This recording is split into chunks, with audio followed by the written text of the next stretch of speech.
Hello guys, I want to share what I bought in Japan.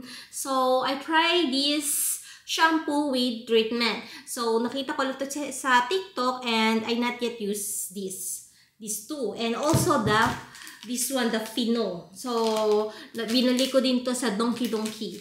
So, nakita ko lang dito sa TikTok na kapag ginamit mo siya, ibababad mo siya ng 15 minutes. Then, after 15 minutes, babanlawan mo yung hair mo. Then, makikita mo na shiny and soft siya. So, next week, I try this one. Then, bumili din kami ng mga candies. Pampasalubong. Maganda to, pampasalubong. Maraming different kinds of candies na makikita mo doon sa Japan. Ayan, maganda to, pampasalubong. And also this one, akala ko candy to. But, it is a chocolate, white chocolate na meron siyang nuts sa loob. Then, sa lahat ng natikman ko na candies and chocolate sa Japan, ito lang talaga yung nagustuhan ko. Ito ang pinaka-paborito ko. So, sa lahat kasi ng pasalubong sa akin dati ng asawa ko nung magjowa pa lang kami, ito talaga yung pinakakyaw ko. Yung lagi ko talaga kinakain.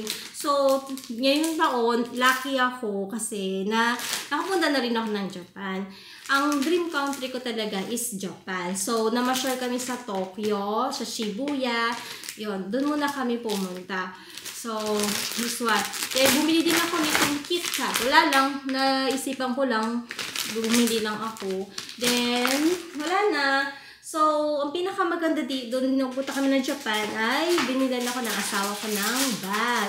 And, this is my new bag. And I really love it. I really love it talaga. Hindi niya ako nakakalimutan bilan ng bag. Parang yearly niya akong binibila ng bag. I really love it. Look. Maraming mailalagay sa loob. Ay ako. Swerte ko lang. Joke. Hindi. Asa lang kasi ang bait talaga ng asawa ko. So, ano pa lang kami. Wala pa kaming 1 year na nagsasama.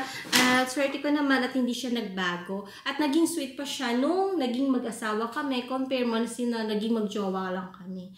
So, nakatira pala kami. I live in Taiwan pala. Dahil ang husband ko is a Taiwanese.